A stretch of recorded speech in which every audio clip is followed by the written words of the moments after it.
Welcome to Conversations with Chuck Hester, a weekly podcast designed to inform, entertain, and introduce you to some really interesting and inspiring people. Today's episode is brought to you by MarketMuse, the content platform where you can publish fearlessly using content marketing. And I'm your host, Chuck Hester. Today's guest is one of my favorite people in the world, and that's Tamsen Webster. And she is a professional whisperer hang on a second. Let me say it right. Idea whisperer. Tamsen helps people find, build, and tell the stories of their ideas. She's combined 20 years in brand and message strategy with 4 years as a TEDx Executive Producer to create the Red Thread, a simple way to change how people see and what they do as a result. Though, as she'll tell you, and we'll talk about this, everything she knows about people, speaking, and change, she learned from Weight Watchers. Today, Tamsen is a keynote speaker who consults with enterprise companies like Verizon, Johnson & Johnson, and State Street Bank on how to get their big ideas to have the impact they deserve. Welcome, Tamsen. Thanks, Chuck. I'm excited to be here. Hello. Absolutely. So, like I said, one of my favorite people, and I think I have an advantage as a podcast host because I'm pulling in content marketing world alums and folks that we've been dealing with as speakers groups and the like. And you and your husband, Tom Webster, are two of my favorite people. And as I think I mentioned when we did Content Marketing Word virtually this year, we missed the hugs in the hallways. There's no doubt about that. So totally, I miss hugs in hallways. Those were fun. Yeah, absolutely. So, Tamsen, let's talk about it. And I kind of muffed it a little bit, but what's an idea whisperer? Well, actually, a friend and client, Jennifer Yanolo of what is she? I'm going to get it wrong, which one she's calling it these days. But she is the one actually that first called me that. And essentially what I do is I help experts translate their ideas into language anyone can understand. So essentially, as I like to say, that makes me an English to English translator. So it's great fun and I love the work. Love that phrase. And so let's talk about that a little bit. So what type of clients are you working for? We talked about this pre-show, that it's a gamut of people that you're working with and organizations that you're working with. Oh, absolutely. So in this role of kind of translating expertise, basically there's two big groups of folks. So first, I work a lot one-on-one with experts. So oftentimes founder experts, academic experts, thought leader, author, speaker experts. Typically, that's folks that have a complicated, kind of very professional or technical background and therefore run into more trouble when they try to explain their ideas, their products, their services to other people. I also do a lot of work, though, with the folks that do what I do or need to, where they need to translate the expertise of those people. So a lot of times I'm working with marketing teams, product marketing teams, content marketing teams, sales teams, because they have to translate what the company is about to potential customers, and also the nonprofit equivalents. And I spend a lot of time in nonprofits. So a lot of times it's fundraisers, communications offices, that kind of thing. That's excellent. So talk to me a little bit about, because we mentioned it in the intro as part of your bio. Talk to me how you learned most of what you're doing now through Weight Watchers. So, the story starts way back almost 22, 23 years ago now, when I weighed 50 pounds more than I do now. And I chose to join Weight Watchers to learn that. And then after I lost my 50 pounds, I wanted to pay that forward. And so basically for the next 15 years after that, I moonlighted while doing full-time brand and message strategy work as a Weight Watcher leader. And my role there was every week to speak to anywhere between 10 and 100 people 5 times a week about some small shift in thinking or behavior that they could make to help them achieve their goals. And it didn't take a rocket scientist to realize that the lessons that I was kind of practicing and learning real time about how to get people to change thinking and behavior had incredible application to my official work in brand and message strategy, because fundamentally that's what it was too. And what I really learned was that a lot of the things that I had been taught theoretically about how marketing should work actually don't work when it comes down to how individual people think and behave. But fundamentally, something can't work at the market level if it doesn't work at the individual level first. And so I took that perspective and really just made it at the heart of what I did. I took those lessons I learned as a Weight Watcher leader and started to apply them to my work for and with organizations. And it couldn't be more appropriate these days. I mean, we mentioned, Drew Davis is coming on next week, and Marcus Sheridan's coming up, and Bob Berg's been on. All of them talk about, customer relations, understanding the problem, coming up with solutions based on listening to the customer, as opposed to trying to shove something down somebody's throat, or here's the message, you've got to take it. I spent $5 million. I don't understand why this campaign isn't working. Those type of things happen on a regular basis. So interesting to see. And we'll talk off and on during this conversation about what I call COVID blessings. But some of the COVID blessings really have been that brands are having to pay more attention to their customers because they're sheltered in place. Jay Baer was on several weeks ago, and he talked about 56% of the customers have bought for the first time during COVID from a brand they didn't even know about, and they're going to be sticking with those brands. So interesting to see how that all kind of works out, and honestly validates what you've been doing, what Jay's been doing, what Marcus has been doing for a long time, and talking to their customers about that. So, yeah. So let's talk about your signature, and that is the red thread. Yeah. So the red thread is, and I've been through it. I walked through the work. I've watched your keynote speeches on it. I've actually done the worksheets with you on it.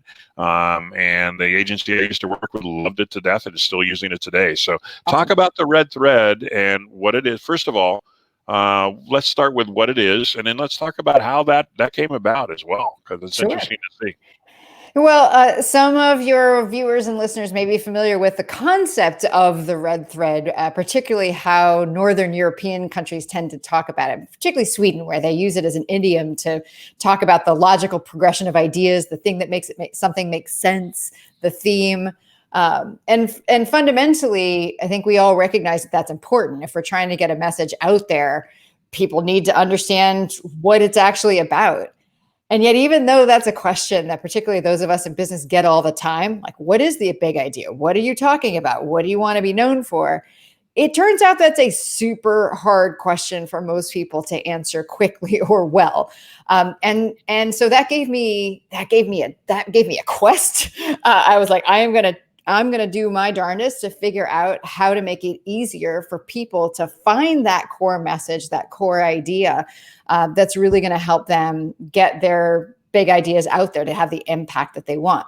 So it's for what I do, it is the method I developed to help people find that core idea.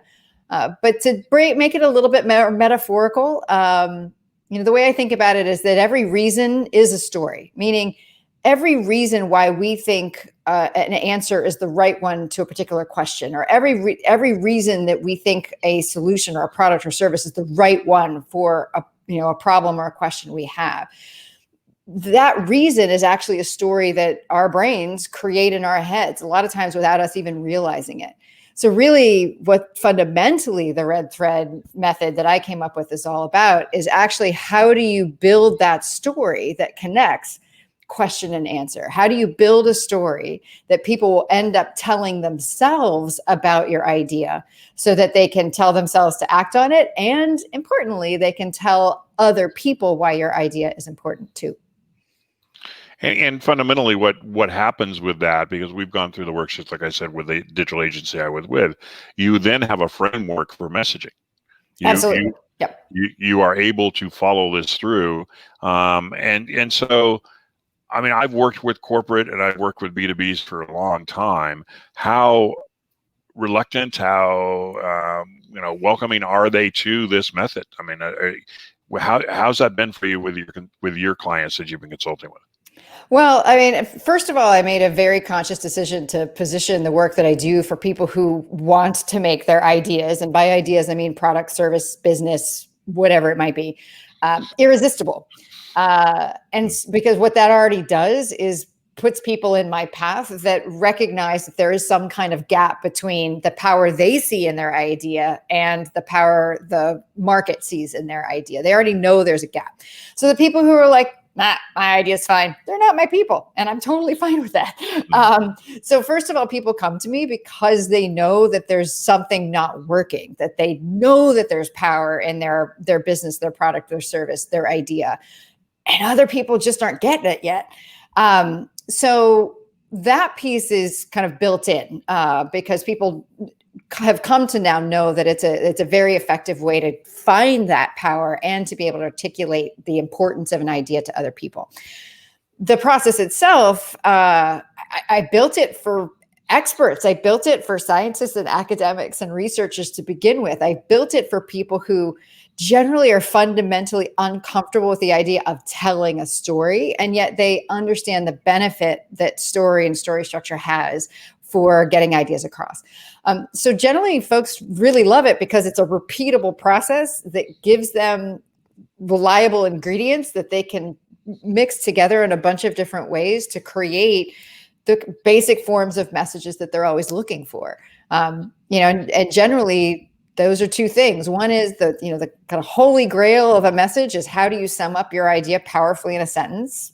That this process helps people get that. And the second is the slightly longer version of that, the infamous elevator pitch.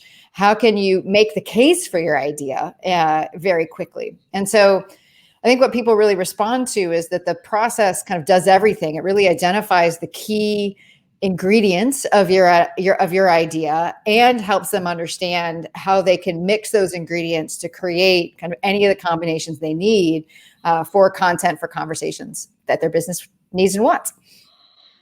Content for conversations. I love that phrase. I may have to steal that for sure.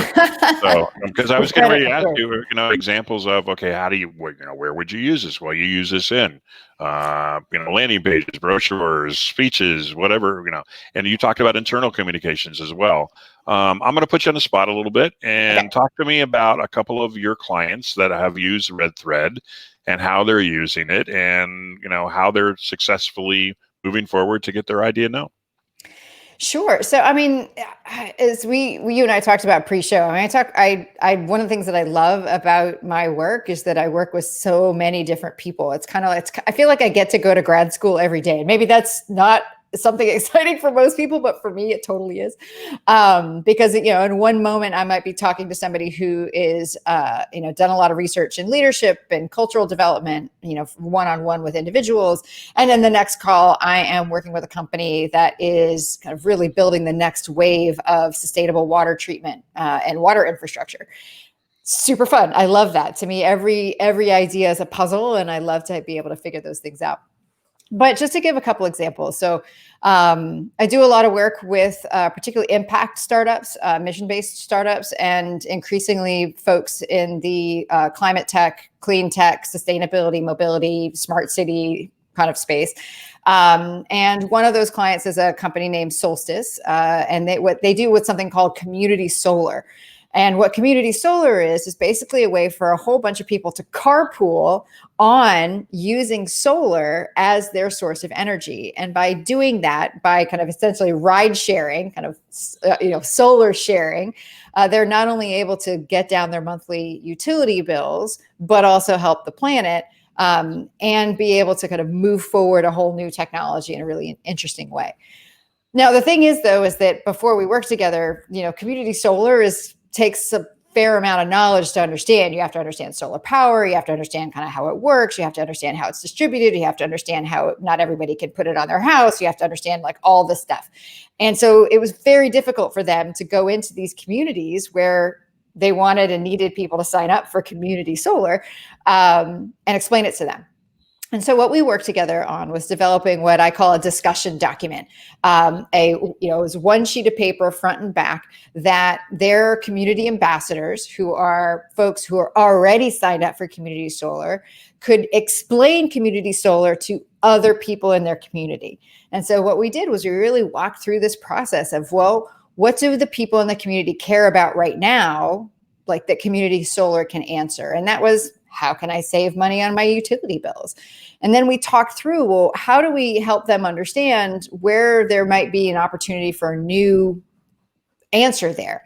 And so we created, you pointed out that a lot of times when people are trying to save money on their utility bills, they really go one of two ways. Well, there's really one thing that they do is they just try to use less energy. They just try to use less electricity.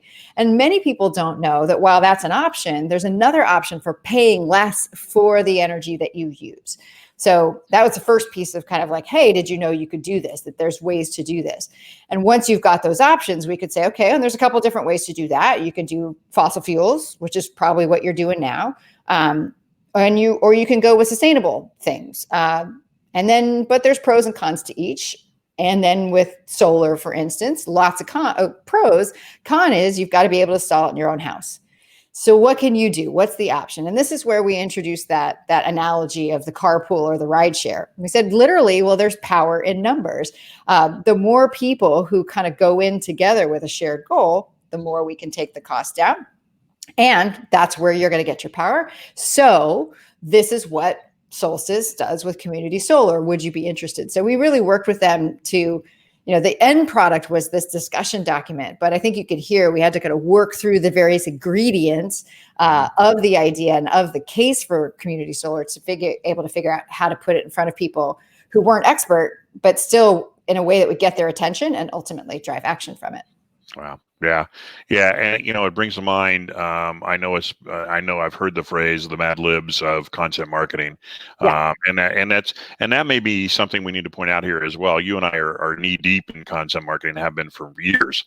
But there's some people out there, and I had a client this morning I was working with on some LinkedIn messaging and development, and content marketing was the topic of discussion for the day. And she's like, oh my gosh, content marketing. And it was where like, where do I start? I saw video and polls and, those type, and this is a voiceover artist, for heaven's sakes. But long story short, Beth is one that gets it when I basically said, okay, here's the 5 steps that you need to put together, and here's what it makes it look. So Red Thread and the worksheet that you do is a Mad Libs type worksheet to a certain extent, and brilliant as far as that goes.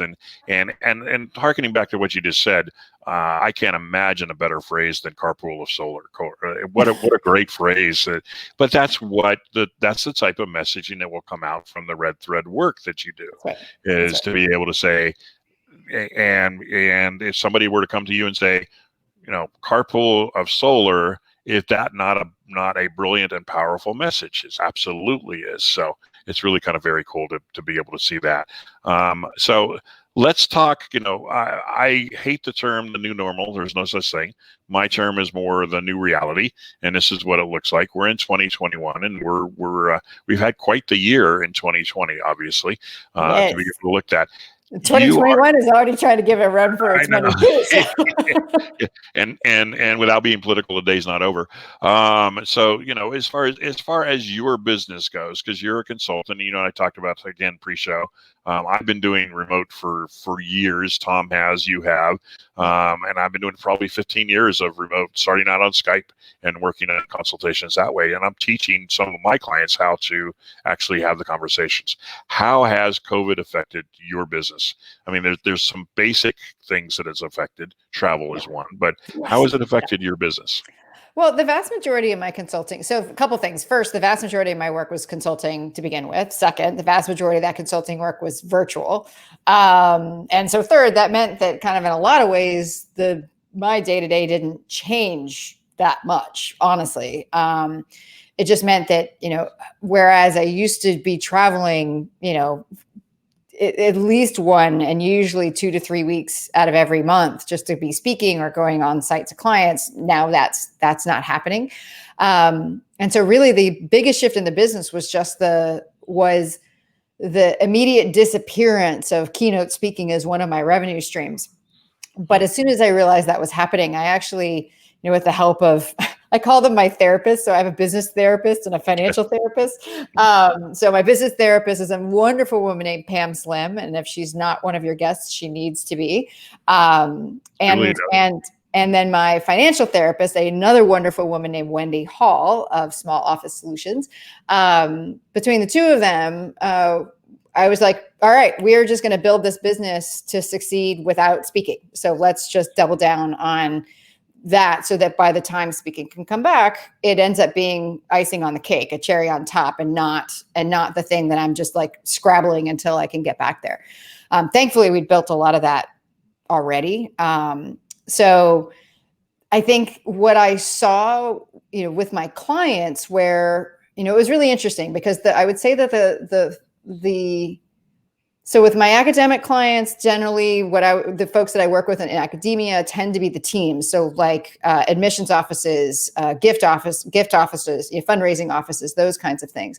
And actually they're one of the first groups that came in because they were like, we've got a lot of questions. Everybody's got a lot of questions of us, and we're not sure how to answer these questions powerfully. How do we do that? I would say my founder clients, they were probably the least affected overall because in a lot of cases they already had their funding. And particularly with some of the earlier stage startups, like they had the funding, there wasn't a loss of funding. Some cases it was just a redirection. I think the folks that were affected the most in a lot of ways were the individual author, speaker, thought leader experts.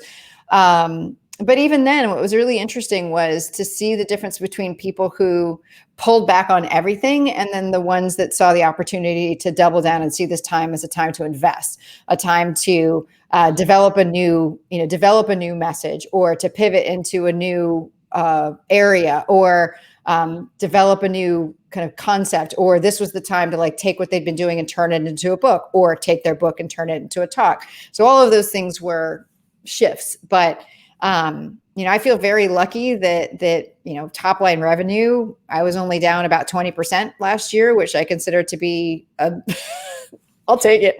Mm-hmm. I will take it. It was it meant a lot of careful planning, but so far so good.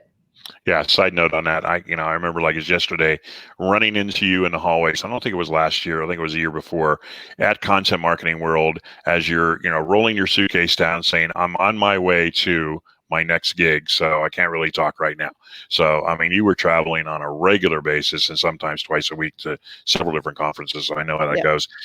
We talked about this. My phrase has become a combination of two. One, COVID blessings, but the other is passion pivot. And I'm seeing a lot of folks who decided, hey, you know what, I'm laid off or I'm working from home I've got to figure out what that's going to look like. And I want to start doing what I really love to do.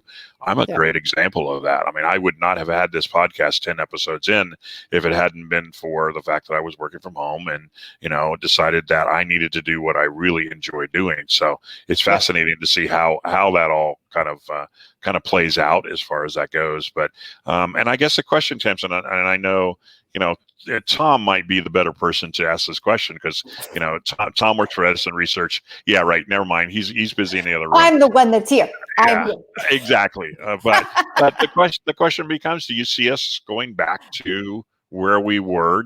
What does that work from home, mix look like for common Americans? I mean, what is that going to end up looking like? I think, the thing that one thing I know Tom would tell you is that Tom doesn't make predictions. That's actually, he's very staunch on that. And I've learned that from him. But one of the things that I will say I have observed about all of this is that, and I see this obviously through the lens of someone who identifies as female and as a mom and all of that, is that what I've seen is a lessening of the sharp boundaries between professional and personal. Like, you see spouses, partners, kids, animals, like in the background. And what I've really appreciated and observed is this grace that a lot of times we are extending to people for the fact that, life is present now. Life is physically all happening in one place. And I've seen a lot of grace for that. And I'm not saying this is just about women either, because a friend of mine has a new daughter with his husband. And, so he's experiencing parenthood and and all of this happening at the same time. I hope that grace continues. And I hope that kind of greater dimensionality that we see from people, that we acknowledge the power that's there, because to me that speaks back to this idea of the red thread. if anybody else is like me and they kind of get wakeful at like 3:00 in the morning and they're like, bing. And then like, that's when my brain decides to turn on. But what happened last night, I was very thankful for, because this phrase came into my head, which was, you don't need a cape because you already have a red thread. And what I mean by that is that we, all of us, have a point of view, a set of patterns, a set of beliefs, a set of values that really guides what we do every day, kind of like the source code of a website, right? Everybody sees what we do out here. That's like what a website actually looks like. But what's causing all of that is that source code behind it. And to me, that's really what a red thread is. And so what I've seen so much, and what I have actually seen with some new clients that have come to me, is this desire to understand that piece better so that they can find better alignment with what they're doing day to day and how they're spending their time. And I think that's beautiful and powerful. And I hope that's a thing that we can all continue to do. Yeah. I did a status update. Oh golly, could I blog? There's lack of a better way to put this, on LinkedIn on a daily basis, and one of my status updates was called Grace, and it was basically talking about not only giving other people grace, and I had a Zoom call yesterday, and all I could see was a black tail moving back and forth behind the chair. And I knew for a fact it was their black cat, which is cool to be able to do that. But not only that, but giving yourself grace in regards to, look, we're in a uncharted territory where nobody's had to deal with the day-to-day things that happen and what's going on in the news and politics and whatever you want to talk about, to be able to say, give yourself grace, take some time to breathe and move forward with that. So fascinating things that have happened. I'm going to point my viewers, listeners, because we do this on Anchor as well, but to tamsenwebster.com for a reason. And we were talking about this. The most popular answers to your questions in 2020 is a page that you need to visit as well. For there, it's the top articles of 2020 that Tamsen did. And one of them, and I want to talk briefly about that, is what's the best way to make a case for masks? And you use this as an analogy for business process as well. So talk a little bit about that. And then I want to talk about social media, and we'll wrap up.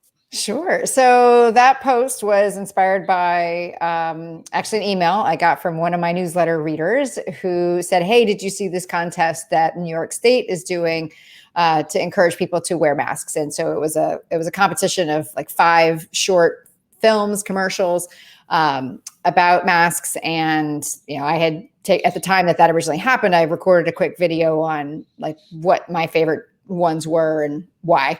And then I wrote a post on that, and it turns out that was one of the most popular posts that I had done last year. And the way that I connected it to other folks was that in a lot of ways that, the idea, whether it's about masks or not, a lot of folks internally, a lot of internal message is often about compliance. It's often about how do you get people to do a thing that they are not currently doing. So this has a lot to do with my days as a Weight Watcher leader. And I think oftentimes one of the best things to understand, and it's usually what we often, for good reason, but we often get wrong about how we ask for compliance, is that we try to anchor it in things that people don't currently want or they don't currently believe. And so one of the things that was powerful about the both the winning video and the one that was my favorite was that they anchored it in things that people wanted that weren't just why you should want to wear a mask, which is a lot of ways sometimes the compliance message ends up with like why you should want the thing I want you to do. But where they were effective was anchoring at something larger. Like one of them was about in the idea of, if you want to show your, kind of like your New Yorker-ness, right? If you want to show, your respect for your community, that's a thing that people want that isn't just wear a mask, it's something broader. So it was one point was that, if you can anchor in things that people want, that's very important. The second piece is to anchor in things that people already believe. It's not that you can't get people to change their beliefs over time, but we usually don't have the time or the energy to do it quickly. So that the better way, the faster way, the most efficient way that I've found through my experience is to anchor messages of change in things that people already believe. And you're going to run into some issues there. It means you're not going to convince everybody, because ultimately you're going to run into stuff that they just don't believe. But the more that you can see your potential message through the eyes of the person that you're talking to, so that you build not your case for a change, but you build their case. Why would they think it's the right idea? To use a phrase I said earlier, how can you build the case that someone will tell themselves about that change? Ultimately, the more powerful any message that you can build will be. Yeah, fascinating. And again, it dovetails with some of the guests that I've had and some of the guests I'm going to have. And by the way, I did not mention Phil Jones as well. It will be coming up as well. So, we are in a process of, I think, from marketing standpoint, for me as a marketing professional, and since our colleagues, all of a sudden, actually finally listening to the customer and their needs and hearing it from their perspective, and then talking back to them in their perspective, as opposed to, like I like to say, I always have a slide with 1,500 ears as opposed to a megaphone. Best way to describe it. I mean, that's kind of the bottom line. So, social media, of course, is one of my favorite topics. Specifically, my favorite platform is LinkedIn. Talk to me about how you're using social media for not only your business, but for your clients as well. So honestly, I don't do a huge amount with social media for my clients. There's over the course of my career in marketing, I quite by design ended up focusing much more on the idea end of the spectrum than on the mechanics and the channels and whatever. Just simply because my passion was in the message part, was in the idea part. That said, obviously I can't do what I do without social media.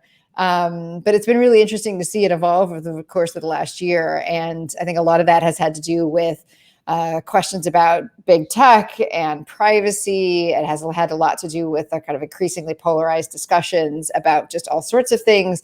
What I've seen happen is a lot of fracturing.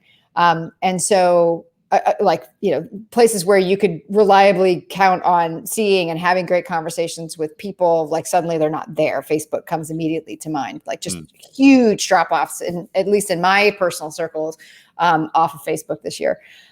So what I try to do is, if I'm thinking about it from the lens of the business and my business, it's thinking about, for me, since I work with experts and expert translators, where are they? And, and where can I add value in interesting ways? And so, to me, from that perspective, Twitter and LinkedIn are the primary places, using a fair amount of Medium as well. I don't think a lot of people think of that as a social network so much as, a content platform.